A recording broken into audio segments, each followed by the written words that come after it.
নমস্কার বন্ধুরা, আমি অনিন্দিতা আপনাদের সকলকে স্বাগত জানাচ্ছি। আশা করি আপনারা সবাই খুব ভালো আছেন। আজকে আমি পাঁপড় দিয়ে দারুণ স্বাদের একটা রেসিপি শেয়ার করব।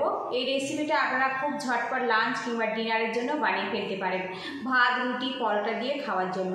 আমি কিভাবে বানাচ্ছি পুরো ভিডিওটি দেখার অনুরোধ রইল। আশা রাখছি ভালো লাগবে। পাঁপড় দিয়ে একদম নতুন আর ইউনিক স্বাদের রেসিপির জন্য এখানে আমি 4 পিস পাঁপড় নিয়েছি, দেখুন। আর এই রেসিপি বানানোর জন্য মশলা পাঁপড়, প্লেন পাঁপড়, আপনারা কিন্তু যে কোনো ইচ্ছে পাঁপড়টা নিয়ে নিতে পারেন। আর বেশি বানাতে ইচ্ছে হলে পাঁপড়ের পরিমাণটা বাড়িয়ে দেবেন। আমি এখানে 4 পিস পাঁপড় দিয়ে আজকে রেসিপিটা বানাচ্ছি। এখানে কড়াটা আমি হালকাভাবে গরম করে নিয়েছি আর এর মধ্যে দিয়ে দেবো 1/2 কাপ মুগের ডাল। শুকনো কড়াতে যদি এইভাবে মুগের ডালটা হালকা করে ভেজে নেওয়া যায় তো তাহলে রান্নার পরে কিন্তু মুগের ডাল থেকে খুব সুন্দর একটা গন্ধ বেরিয়ে আসবে আর খেতে অনেক বেশি সুস্বাদু হবে। বেশ কিছুক্ষণ আমি একটু নাড়াচাড়া করে নেব যতক্ষণ না মুগের ডাল থেকে সুন্দর একটা গন্ধ বেরিয়ে আসছে। এদিকে ডালটা আমার ভাজা হয়ে গেছে, এবার এটা আমি নামিয়ে নেব। নামিয়ে ডালটা ভালো করে আমি ধুয়ে নেব। এই গরম কড়ার মধ্যে 1 চামচ সরিষার তেল দিয়ে দেব।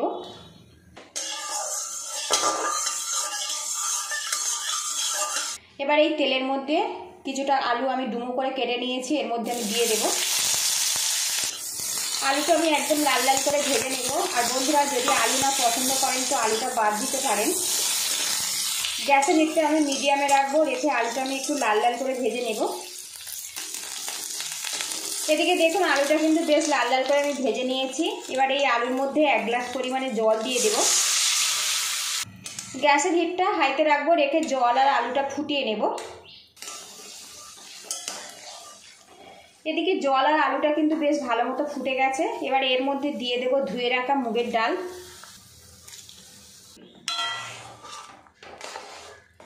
এবার এই ডালের মধ্যে দিয়ে দেব 1 চামচ পরিমাণে চিনি, দিয়ে দেবো সামান্য পরিমাণে হলুদের গুঁড়ো, দিয়ে দেবো কাঁচা লঙ্কা, ঝালটা স্বাদ মতো দেবেন, আর দিয়ে দেবো 2টো তেজপাতা। গ্যাসের হিটটা মিডিয়ামে রাখবো, রেখে একটা পাত্র দিয়ে ঢেকে ডাল আর আলুটা সিদ্ধ করে নেব। ঢাকনাটা খুলে নেব। আর এখন দেখুন ডালটা কিন্তু বেশ ভালো মতো সিদ্ধ হয়ে গেছে, সাথে আলুটাও কিন্তু সিদ্ধ হয়ে গেছে। এই ডাল আর আলুটা আমি একটু সাইড করে দেব। এদিকে প্যানটা আমি গরম করে নিয়েছি আর এর মধ্যে দিয়ে দেবো 1 গ্লাস পরিমাণে জল। জলটা ভালো করে ফুটিয়ে নেব। এদিকে দেখুন জলটা ফুটে গেছে, এর মধ্যে দিয়ে দেবো পাঁপড়। পাঁপড়টা কিন্তু 1 থেকে 2 বার এইভাবে আমি উল্টে পাল্টে নরম করে নেব। খুব বেশিক্ষণ কিন্তু রাখার দরকার নেই। তো দেখুন এই পাঁপড়টা কিন্তু রেডি হয়ে গেছে। এবার এটা আমি তুলে নেব। আবারও একটা পাঁপড় দিয়ে দেব আর এইভাবে সবকটা পাঁপড় আমি কিন্তু ভিজিয়ে নরম করে নেব। এতে পাঁপড়ের যে কাঁচা গন্ধ ওটা পুরোপুরি চলে যাবে। প্যানটা আমি পরিষ্কার করে নিয়েছি আর এর মধ্যে দিয়ে দেবো সরিষার তেল। আর আজকের রেসিপিটা আমি সরষের তেলে বানাচ্ছি, আপনারা চাইলে সাদা তেল আর ঘিতে দিয়েও বানাতে পারেন। তেলটা গরম হয়ে গেছে। এবার এর মধ্যে দিয়ে দেবো একটা শুকনো লঙ্কা, দিয়ে দেবো 1/2 চামচ গোটা জিরে। একটু ফোড়ন করে নেব। এদিকে দেখুন ফোড়নটা কিন্তু রেডি হয়ে গেছে। এর মধ্যে দিয়ে দেব পেঁয়াজ কুচি। পেঁয়াজটা লাল লাল করে ভেজে নেব। আপনারা চাইলে নিরামিষভাবে এই রেসিপিটা বানাতে পারেন। নিরামিষভাবে বানালে পেঁয়াজ কুচিটা আপনারা বাদ দিয়ে দেবেন। পেঁয়াজটা একটু লাল লাল করে ভাজা ভাজা করে নেব। পেঁয়াজটা লাল লাল করে ভেজে নিয়েছি। এবার এর মধ্যে দিয়ে দেব কয়েক টুকরো টমেটো, সামান্য লবণ ছিটিয়ে দেব।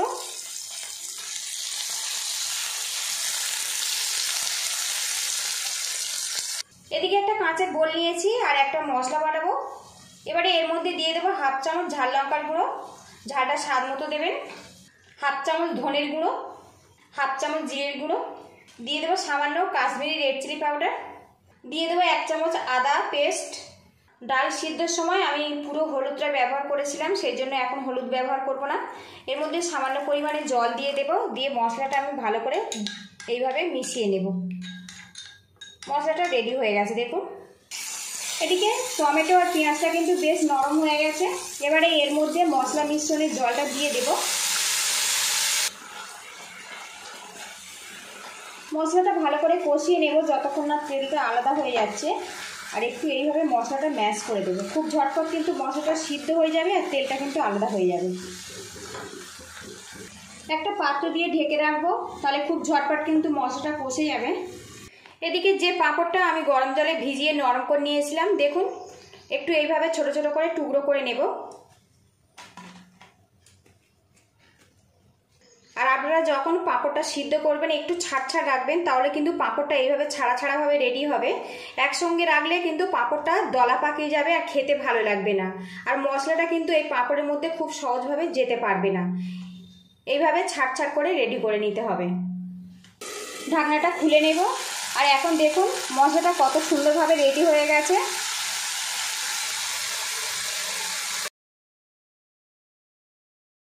পাঁপড়টা মশলার সাথে বেশ কিছুক্ষণ নাড়াচাড়া করে নেব, এতে মশলাটা কিন্তু পাঁপড়ের মধ্যে খুব সহজভাবে চলে যাবে আর খেতে কিন্তু খুবই ভালো লাগবে।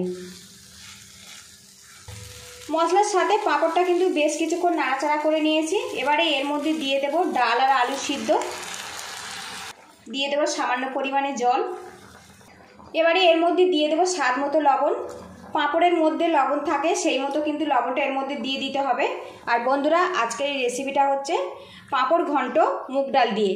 আমরা সাধারণত আলু দিয়ে পাঁপড়ের ডালনা খেয়েছি, একদম নতুন স্বাদের পাঁপড় ঘন্ট বা ডাল পাঁপড় আপনারা বলতে পারেন। রেসিপিটা ভালো লাগলে একটা লাইক দিয়ে দেবেন, আর চ্যানেলে নতুন হয়ে থাকলে চ্যানেলটিকে সাবস্ক্রাইব করে নেবেন। নিত্য নতুন রান্নার রেসিপিগুলো খুব সহজে আপনাদের সাথে আমি নিয়ে আসতে পারবো। বেশ কিছুক্ষণ ফুটিয়ে ডাল পাঁপড়টা আমার পুরোপুরি কমপ্লিট হয়ে গেছে। আর এইরকম ঘনত্ব অবস্থায় নামাবো, ভাত রুটি পরোটা দিয়ে খেতে কিন্তু তবে ভালো লাগবে। খুব বেশি কিন্তু মোটা নয়, আবার খুব বেশি পাতলাও নয়, এইরকম ঘনত্বতে বানিয়ে নিতে হবে। সবশেষে এর মধ্যে দিয়ে দেবো গরম মশলা পাউডার। আর যে কোনো নিরামিষ রেসিপিতে ঘি আর গরম মশলা পড়লে তার স্বাদ আর গন্ধ কিন্তু অনেকটাই বেড়ে যায়। দিয়ে দেবো হাফ চামচ পরিমাণে ঘি। ভালো করে মিক্স করে নেব। আর বন্ধুরা, অনেক সময় বাড়িতে মাছ মাংস শাক সবজি কিছুই থাকে না, সামান্য একটু ডাল দুই একটা পাঁপড় পড়ে থাকে, সেই দিয়ে কিন্তু খুব ঝটপট ডাল পাঁপড় বা পাঁপড় ঘন্ট আপনারা বানিয়ে নিতে পারেন। এই রেসিপিটা ভাত রুটি পরোটা দিয়ে খেতে কিন্তু সত্যিই অসাধারণ হয়। আপনাদের কাছে আমার একটাই রিকোয়েস্ট হলো, বাড়িতে অবশ্যই বানিয়ে খাবেন। কেমন হয়েছে আমাকে কমেন্ট বক্সে অবশ্যই জানাবেন। তো বন্ধুরা, ভালো করে মিক্স করে নিয়েছি আর সম্পূর্ণভাবে আমার রেডি হয়ে গেছে পাঁপড় ঘন্ট বা ডাল পাঁপড়। গ্যাস লিডটা বন্ধ করে দেব, দিয়ে এটা আমি পরিবেশনের জন্য রেডি করে নেব।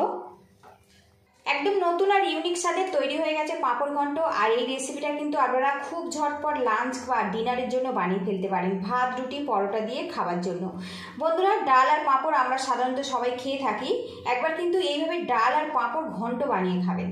কেমন হয়েছে কমেন্ট বক্সে অবশ্যই জানাবেন। আপনারা ভালো থাকবেন, সুস্থ থাকবেন, দেখা হবে নেক্সট ভিডিওতে।